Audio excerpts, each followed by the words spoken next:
Hey guys, hey IG family. I'm Ramona Phillips. Welcome to Healing Codependency. Healing Codependency, which has a lot to do with being addicted in relationships or being a love addict, right? So, anyway, I'm Ramona Phillips, the Healthy Mind Strategist, helping hurting people grow past that trauma into authentic leadership, regardless of the area of expertise, because we've all been through trauma. We're survivors of losing someone that we love, addictive relationships, right? In other words, usually toxic relationships, right? Usually we've seen something or experienced something in our lives that has made us feel as if we weren't safe, right? We find ourselves in relationships sometimes that's not safe for us, but yet we stay. And why do we stay, right? And sometimes it's deep rooted childhood issues that we don't even know anything about. 29, it's been 29 years now. 29 years ago, I decided to get some help. I was in a relationship. I was married, and my husband had a drinking problem, amongst other problems. And for some reason, I just couldn't seem to leave the relationship. And I think I didn't even know what was going on with me. I was even more frustrated because I just felt like I couldn't leave the relationship, like sand or cement was in my shoes, like sand or cement was in my shoes or something, right? But at some point when I decided to get into therapy, when I got sick and tired of being sick and tired, because I knew that it had to be more to life than what I was experiencing, right? So at some point when I decided to get some therapy, and therapy is not a bad word, y'all. It was one of the best choices I ever made, besides accepting Jesus Christ as my Lord and Savior as a young girl, right? And I think because of the fact that I accepted Christ as my Lord and Savior as a young girl, I believe that's one reason why, I realized later God just had his hands on me, and he was meeting me right where I was. And even though I didn't know a lot of things, especially as in my 20s and 30s, God wanted me to learn the things that I needed to learn to grow and to heal, right? I needed to learn to grow and to heal. So anyway, and the Bible says that my people perish for lack of knowledge. So there's just some things that we just were not taught. We just did not know, okay? So anyway, being in love can be one of life's most comforting experiences, right? We love being in love, right? But at the same time, it can be intoxicating. Love has been and continues to be the subject of many novels and movies and songs, right? But it can also be a form of addiction if we're not careful, if we have some unfinished business from our childhood, right? Believe it or not, many of us struggle with functioning alone, right? However, not everyone will become love addicts. Some people are more prone to becoming a love addict and requiring love addiction treatment. This is especially true of extroverts who feel they must be connected with others to feel okay. Although this isn't a healthy way of existing, struggling with relationship addiction is a collective experience for many. Relationship addiction defined. Let's check it out. When one has a relationship addiction, it means that they cannot function without a romantic relationship. If one is not in a relationship and often feels incomplete or struggles to function normally, then that may be a sign of a relationship addiction. The person at the center of the struggle is called a love addict.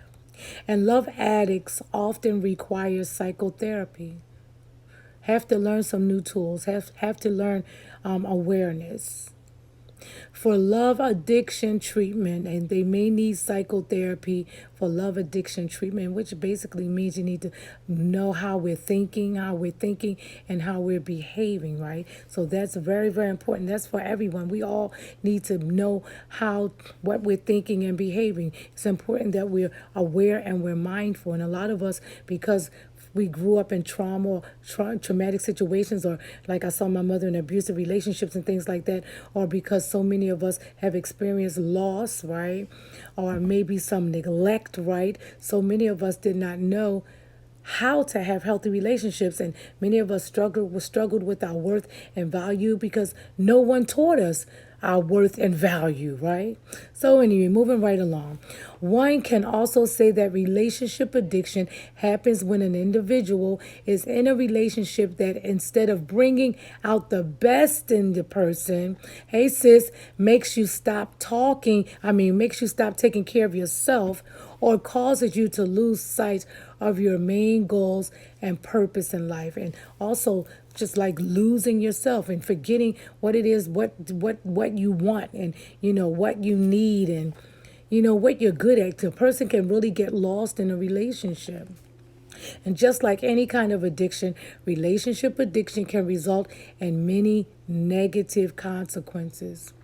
This is a primary reason love addiction treatment with a licensed mental health professional is truly recommended.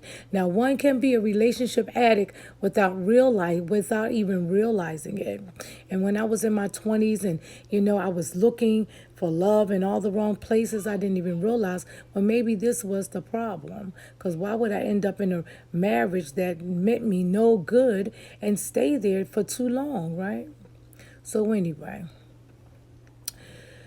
for many people, this is the time they reach out to a professional counselor when they realize that they're having some type of triggers and symptoms. Okay, let's go back. One can be a relationship addict without realizing it until someone or something triggers the symptoms of the relationship addiction.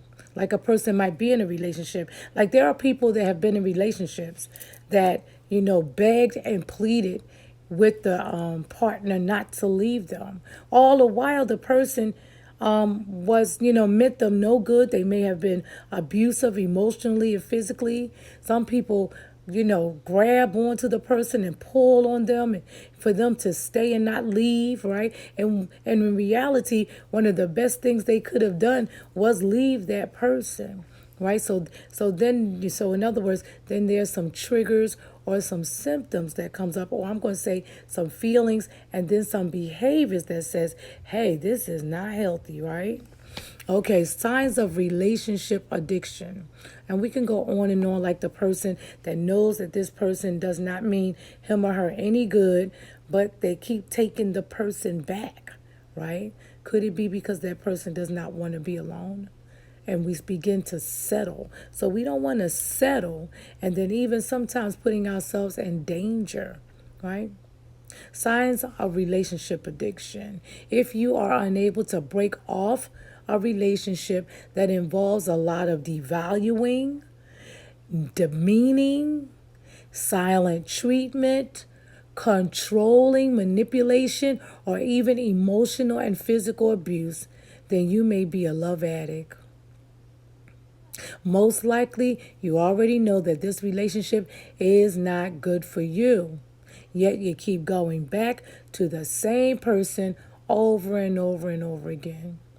And I know a lot of our young people, especially in their 20s and 30s, have this issue, or may struggle in this area. So this is a pattern of love addict. Being in a relationship brings about a warm feeling of love. But if that same relationship is causing you to doubt your self-worth, or creates inner conflicts and confusion, it's time you seriously evaluate the relationship and possibly seek love addiction treatment. When seeking to maintain meaningful relationships, we should ask ourselves several questions. Does this relationship serve me any value? Does it serve value to my life? Does it bring value to my life? Are you in this relationship to avoid being alone? Or why are we in relationships? It's been said the most important question that we ask are the ones that we actually ask ourselves. And many of us, we didn't do that. A lot of us didn't do that, right? Can I grow as an individual in this relationship? Does this relationship serve me value in my life, bring value to my life? Are you in this relationship to avoid being alone? Does this relationship make or break me? A love addict really rarely takes the time to even ask these questions, right? Some relationship addicts arise from a deep rooted fear of being alone or abandoned. Love addicts may sometimes fail to recognize when they are in an unhealthy relationship. Defining the line between real love, infatuation, and addiction is crucial. This is where love addiction treatment can help. When a love addict gets love addiction treatment, they are introduced to a new idea of love. And that's what helped me when I decided to get into therapy 29 years ago. It gave me a new idea of love. Now, it took some time to get it right, believe me. By taking part in regular counseling and therapy, a love addict can learn new behaviors. Key word here is new behaviors, being willing to change old behaviors into healthier behaviors by developing higher self esteem around themselves and the concept of love. Now that you understand what love addiction is, let's look at the telltale signs of love addiction. Cycles of breakup, and the breakup to make up. One of the signs that someone may be a love addict is having numerous breakups and makeups and makeup cycles in a relationship. When you know that relationship, you're like, they back together again, right? So when you're a love addict, you're unable to stay away from the person or the partner or your ex for extended periods of times. A love addict will repeatedly make up with their partner even when they know it is not the best decision. The vicious cycles does not do any good for the health of the relationship. And if there's an argument that leads to a breakup, the relationship addict is likely to initiate reconciliation even when they have been wronged. Such a relationship has no future without the intervention of a third party professional. And if you and your partner have broken up countless times, then the relationship is not working, and one of you could be a relationship addict. A healthy relationship may go through makeup, breakup cycles, but usually not to the extreme. These are signs that you and your partner need to talk to someone, right? That can help, a third party that can actually help. So, an inability to exercise self control. Just like any other addict, a relationship addict does not have the power to exercise self control. A relationship addict does not have control over the new relationship, and they can move from one relationship to the next. Love addiction treatment can help with this. Learning to have self control over our emotions, over your emotions and actions, is a big, major step for a person who is a love addict. Because many times those emotions are so strong, and the person that has this problem will just go by how they feel instead of paying attention to the facts. What's going on in the relationship? Is this really a healthy relationship? As a relationship addict, one can seek to regain power over their life and be mindful, keyword here is mindful, of how they react to situations. For instance, a relationship addict may find their partner cheating, and instead of having self-worth and respect and walking away from that person, holding that person accountable and walking away from that person, they may keep begging their partner to stop cheating instead. True power is in seeking control over their life decisions and different situations. Love addiction treatment can help with this. So, no life outside of the relationship. This right here, I've seen this happen. A person that's a love addict can struggle with even having a life outside of the relationship. All they know is the relationship. They have no friends, or they don't kick it with their family members or loved ones, right? Once in a relationship, many relationship addicts give way too much of themselves, and their partner may feel smothered. Similar to any other kind of addiction, relationship addiction has adverse effects on all other areas of our lives or that person's life. For instance, one may lose interest in hobbies, jobs, friends, and family. I know someone that has gone through this or is going through this. And it's the saddest thing, one of the saddest things I've ever seen. And this young lady is about 31, 32 years old.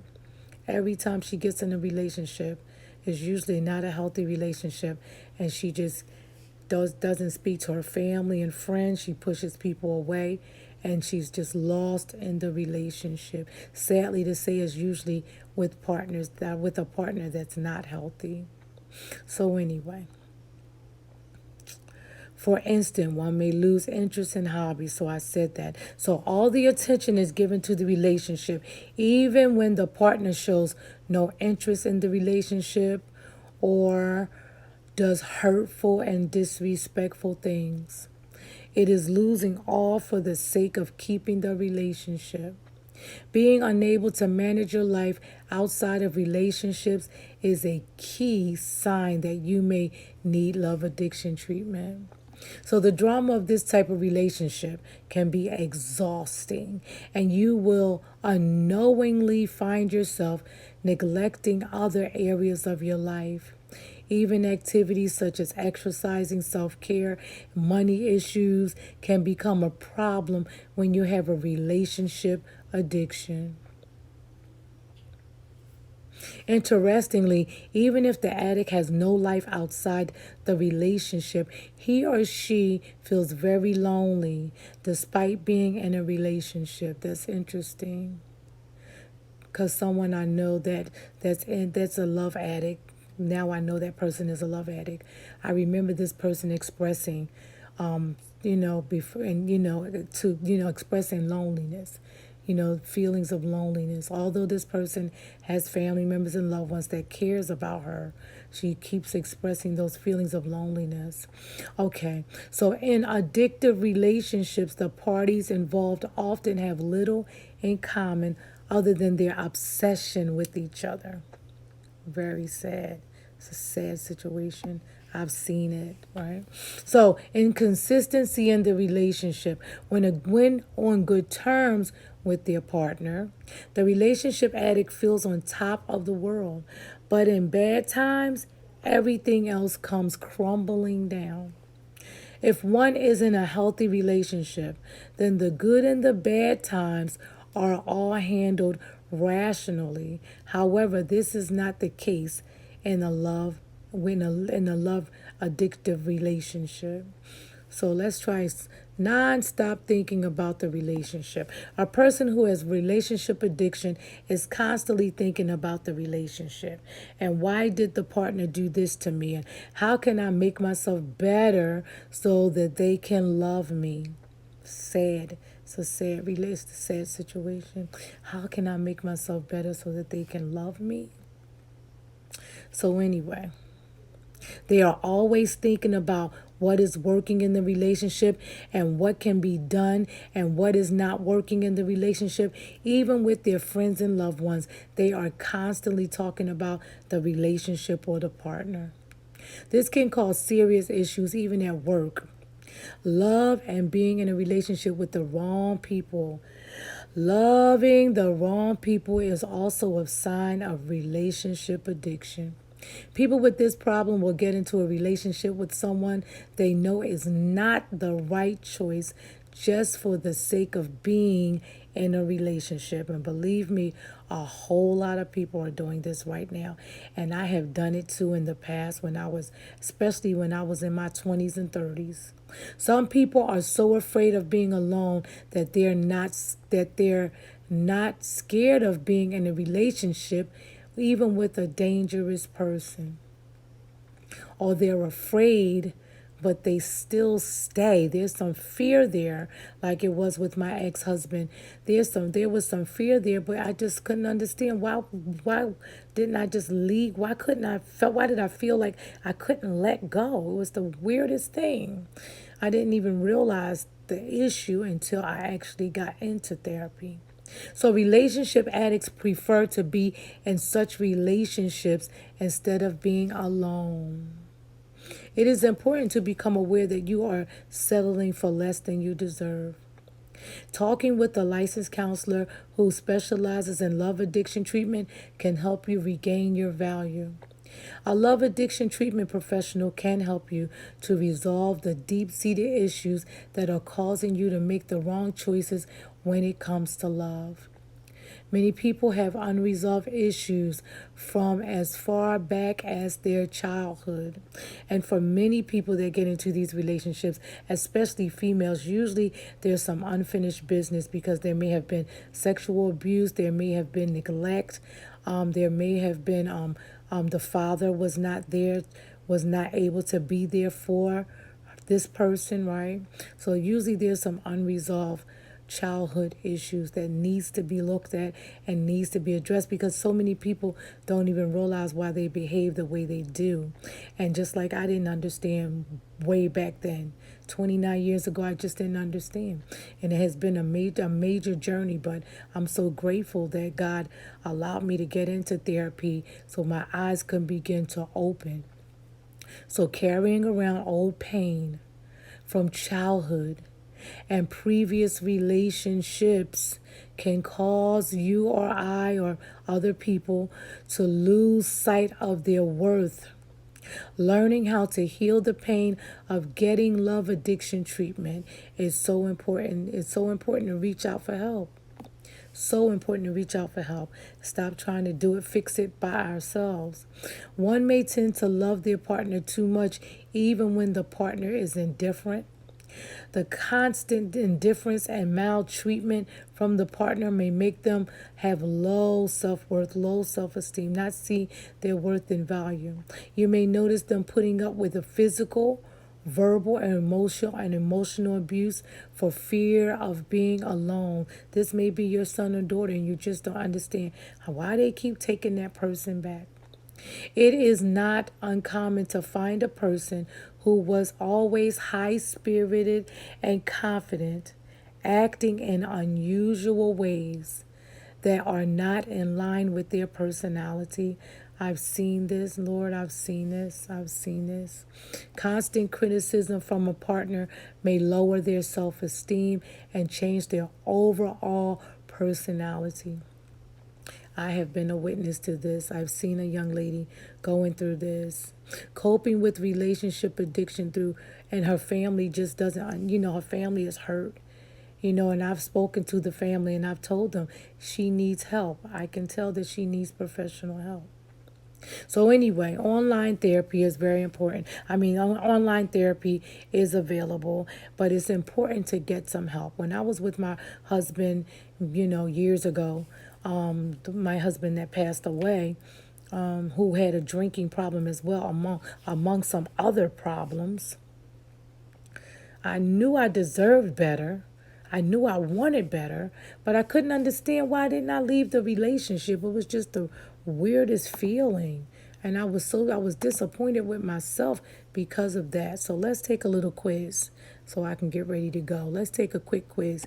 Did you once think that if only someone loved you in that special way, you would be happy for the rest of your life? Well, I've learned that I'm responsible for my own happiness and I can't not look for someone to rescue me or put my happiness in someone else's hand. When we get into relationships, and especially if we want healthy relationships, it should be two happy people coming together, right? Not one person waiting in the sidelines. Please come make me happy. No, it doesn't work that way. Relationships wouldn't even work that way. Are you preoccupied with the notions of love as expressed in the music, movies, and fiction? Well, I like the romantic movies. I like those movies that make you feel good, right? But but I know that I'm being entertained. As I'm watching these movies, I'm analyzing at the same time. But I still like the fact that they're warm. Like the Hallmark movies and stuff. They're warm, but I know that I'm watching a movie. So I don't get caught up in the fantasy, right? So have you ever tried to talk yourself into loving someone you weren't particularly fond of because you needed the love now? Didn't want to be alone, tired of being single? Number four, have you felt the need to prop up or do a total makeover on your partner early on in the relationship rather than admit that he or she just isn't the right person for you and in the relationship, and that's okay? Number five, have you stayed in a bad relationship or repeatedly returned to an ex partner because you couldn't stand to be alone? Okay, how many of us have done that? When you are in a committed relationship, do you wonder if you chose the right person or fantasize about a lover from the past? Thinking you should have kept him or her and then you one would be happier? Well, that not me, but people do it. Have you used the word soulmate in reference to how love should be? I don't think soulmate is a bad word, but once again, we can't depend on a person to come along and make us happy. We are supposed to be working on our own happiness, taking total responsibility before we even meet, or decide to get into a committed relationship. So since age 18, was it the longest period of time you were totally unattached and not fretting about a love interest? I'm going to say that again. Since age 18, what is the longest period of time you were totally unattached and not fretting about a love interest? So in other words, since the age of 18, have you been complaining if you were when you were single? Or are you single now and you just keep complaining about being single and counting the years and, fretting, in other words, complaining about it? Number nine, are you able to and feel like you have to go look for a partner, right? I know a young lady who, the only time she would go to the clubs, as she became single, the only time she would go to the clubs is to actually look for someone. Once she met someone, she would instantly stop going to the club. Now, the sad part about that is she was looking, and whoever just pretty much paid her some interest, that's who she would attach herself to. And those relationships did not work, of course. So, do you expect your lover to make you feel loved and lovable? Well, I've learned that I'm already lovable, loved, and loving, whether I'm in a relationship or not. But that's because I chose to do the work and get some therapy 29 years ago, and it's been a journey. It's been a journey ever since. Not a perfect journey either, right? So do you expect, okay, I won't ask you to score or rate yourself, but you know who you are. If you suspect you are a love addict, don't feel too badly about it. It was a member of the I was a member of the Love Addicts Club for a good portion of my life as well. I too was in love with love. So how many of us were in love with love? Right? I have built my career on an issue, working with ordinary people who are lost when it comes to finding and sustaining a healthy relationship, stuck in a cycle of pain and disappointment in others and in themselves. They believe that they just can't find the right one, or that the early infatuation waned, they are no longer in love. Some jump from one relationship to another in search of that wonderful feeling they once had. And others stay despite feeling dissatisfied, harboring secret thoughts of leaving, cultivating emotional affairs, or cheating from time to time, having no clue about the real problem.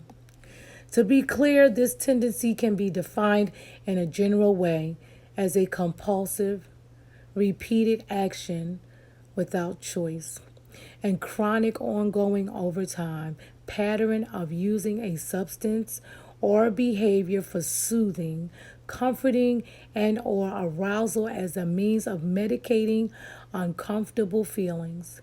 People typically continue to use their drug of choice despite negative consequences. The drug of choice in my topic tonight is a relationship or a person Hey, what's up, Brother Van? Thanks for joining. So that's so my topic tonight is really about addictive relationships or love addiction. So it's so important that we are aware. By nature, we are all addicted to love, meaning we want it, seek it, and have a hard time not thinking about it. We need emotional bonds to survive, and we instinctively seek connection, especially romantic connection. There is nothing dysfunctional about wanting love and wanting to be loved and wanting to share our life with the right person, right? Love addiction, however, is compulsive is a compulsion.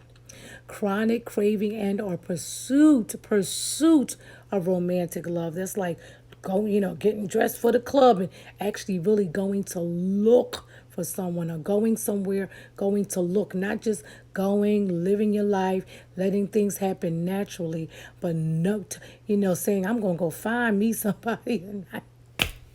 Lord have mercy. Okay, love addiction, however, and that's one of the worst things to do, because 99% of the time, many people that go looking end up in dysfunctional relationships, and sometimes, especially for women, dangerous relationships, right?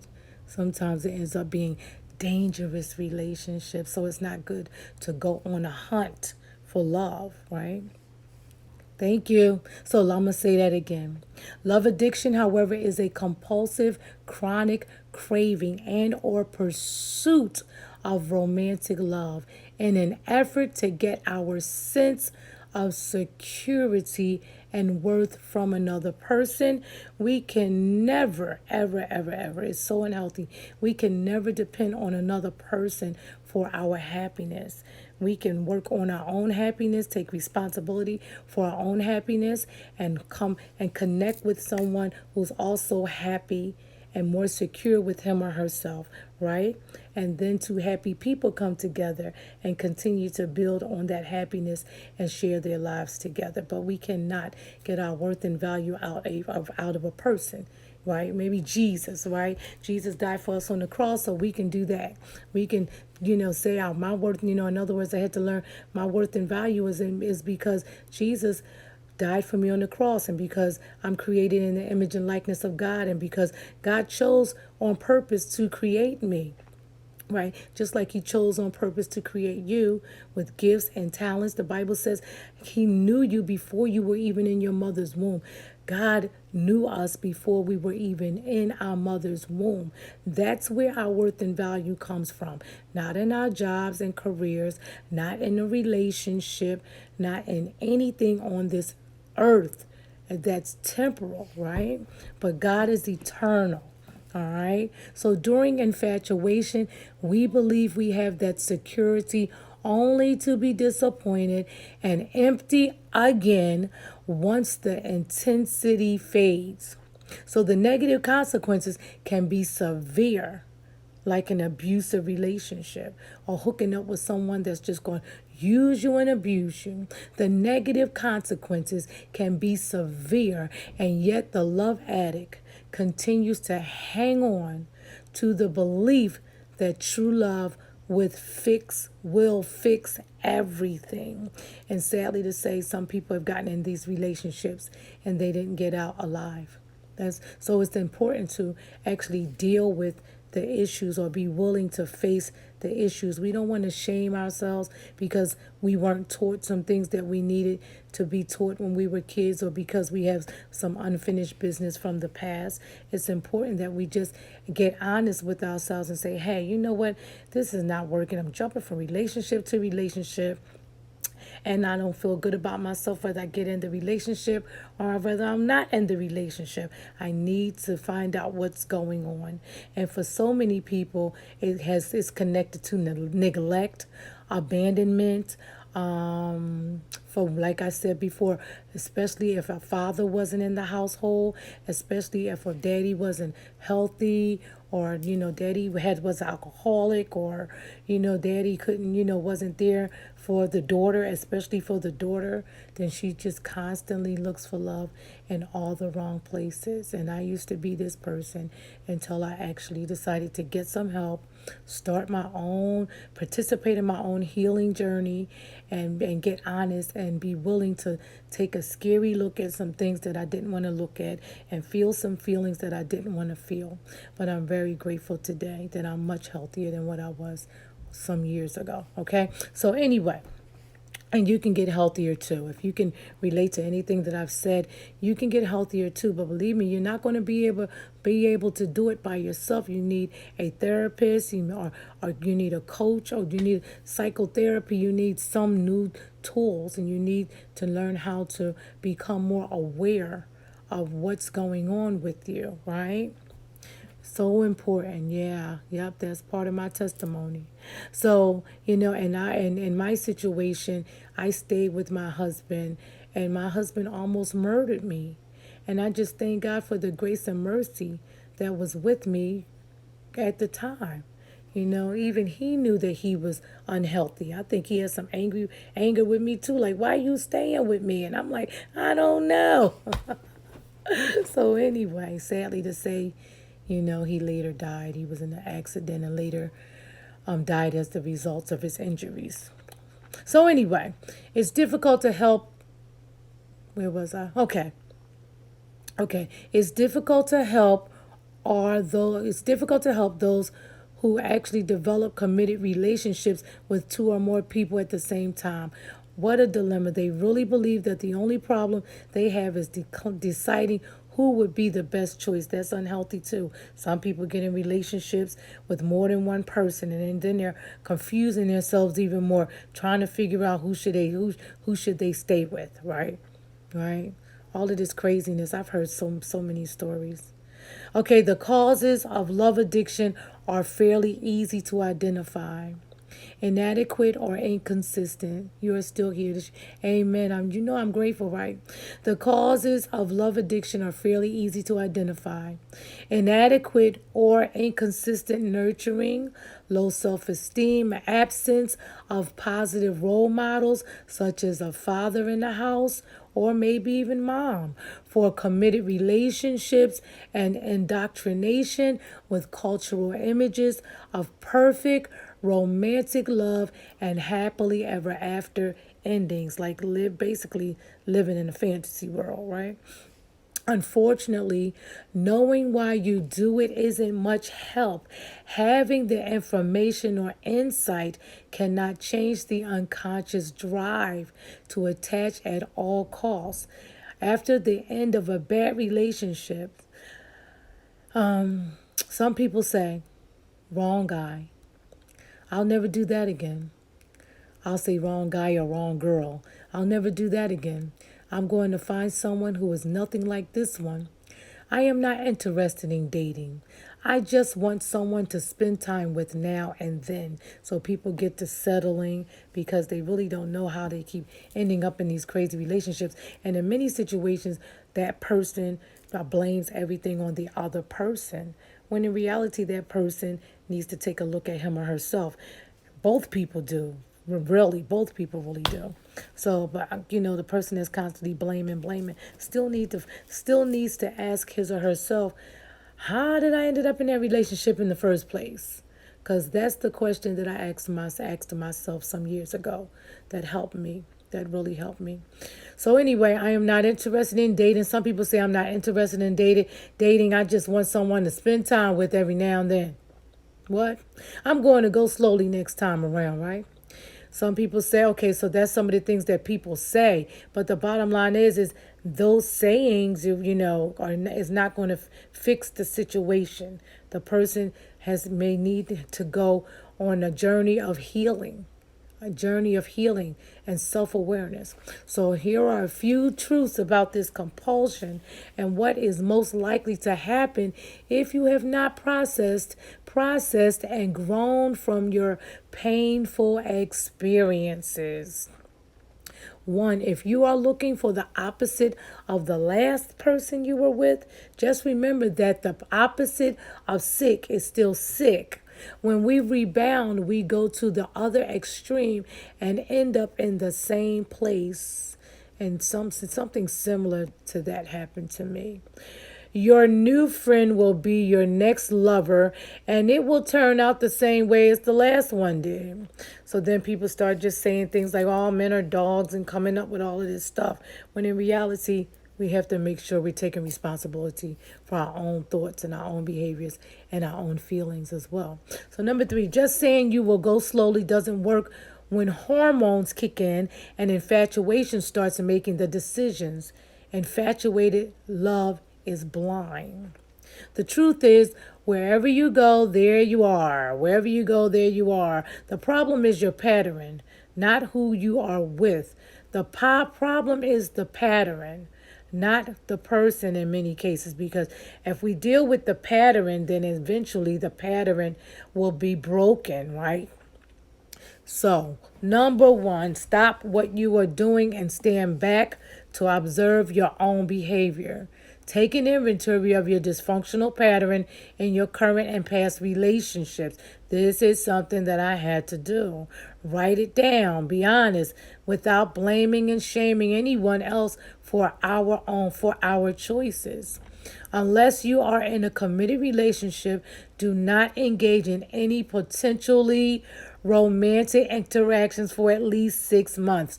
Now, this is something I was told to do 29 years ago when I started therapy or my recovery journey, and I was told don't get in a relationship for a year, and I was like, what? Get out of here. But remember, I'm talking about 29 years ago. So I'm like, whatever. But I hear you, right? So anyway, be honest without blaming anyone. Okay. So but it's important. In other words, I realized later that sabbatical is very good to take and very healthy. And I had to learn to like trust God, just be single for a while and just trust God, trust God to heal my heart, help me to become more aware of, the unfinished business from my childhood. And at some point give myself permission to be single and know that I'm okay and it's okay, right? And I can still be happy and live my life and be single. And when God says it's time for me to move on, or he wants me to be in a health, be in a relationship or get married again, then God will lead, God, and direct me, and he'll naturally make that happen. And that's what we're supposed to do, not go hunting and things like that, right? But learning to trust God in all of our relationships. And that's something that I had to learn to do. And I chose to do it, right? So be honest. We must be honest with ourselves, because the blaming and shaming the other person all the time is not going to help us to grow and to heal. Unless you are in a committed relationship, do not engage in any potentially romantic interactions for at least 6 months. Take the time and work on yourself. That includes no texting, emailing, online dating sites, hookups, booty calls, introductions by well-intentioned friends and family hooking you up. I got somebody for you, girl, right? So as you list your inventory, look for the common themes in your relationships. Does there appear to be a similarity between your childhood experiences and your choices as an adult? If so, it is no accident. For example, my father was an alcoholic, or my father had a drinking problem. He was not there for me. He was not available for me. And a lot of times I felt, I guess I would say, abandoned by him, right? So guess what happened? I and my mother was in abusive relationships, and her ex was alcoholic or had a drinking problem. Well, guess who I married? I married a man with a drinking problem, right? Okay, so I didn't go looking for a man with a drinking problem, but okay, unfinished business from the past. Okay, and he's still looking for daddy, right? The Bible tells us the truth is what sets us free, and God is not a liar.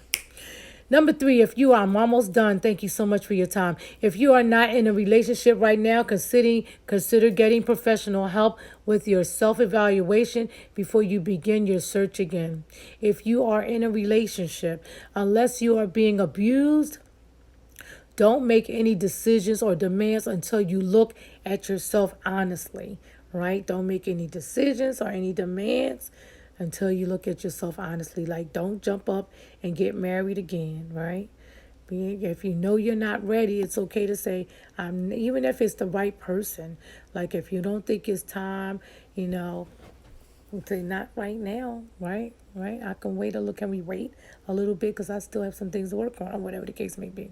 And sometimes what God will do is He'll keep us separated while He's working on both of us. So that's something else, right? Because we still want, just because we've had some made some poor choices in the past based on unfinished business from childhood, right? It doesn't mean that we've been in a dysfunctional relationships in the past. It doesn't mean that we will continue to be in dysfunctional relationships, especially if we're willing to get honest with ourselves, look within, and do the work. And that also means seek help. Seek help, right? So we want to still have hope, right? So ask yourself how life would be if you took responsibility for your own happiness, successes, and failures, and loved yourself the way you want to be loved. This is something that I decided to do, and I still don't regret it. Number five, make a plan and follow through daily. And it feels so much better to depend on my own self for happiness and know that God is with me and that God loves me, and I have friends and relatives and people that love me, and so on and so forth, instead of hoping and wishing and somebody would come along and complete me. No, we're already complete. We're complete in Him. Jesus died for us on the cross, right? Number five, make a plan and follow through. You will be lonely, sad, and frustrated at times, but in the end, you will have the most valuable gift of all. You will know and love yourself. You will have a healthy relationship with yourself. Only then can you choose well and have the real, I bet, imperfect relationship you deserve. Because no relationship is perfect, but we don't want to get in these dysfunctional relationships that deep down inside we know is just not working, because both people have some unfinished business from their past.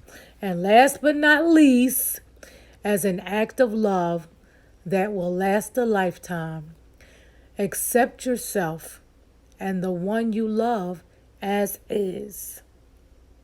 It may not come with a big red bow, but it is one thing you can be sure everyone wants. We all want love. We all want love, right? We all need love and acceptance, right? But it's important that we're loving and accepting ourselves, okay? So that relationship with God and in ourselves, we can start there. We can start by asking for help, right? And then begin to take that time, make up our mind. You're not going to be in a relationship for a while. Sometimes God will make that decision for you. Anyway, I'm Ramona Phillips, the Healthy Mind Strategist. Thank you for joining me tonight in Healing Codependency, because we want healthy relationships, right, y'all? Thank you so much. Talk to you guys later. Good night.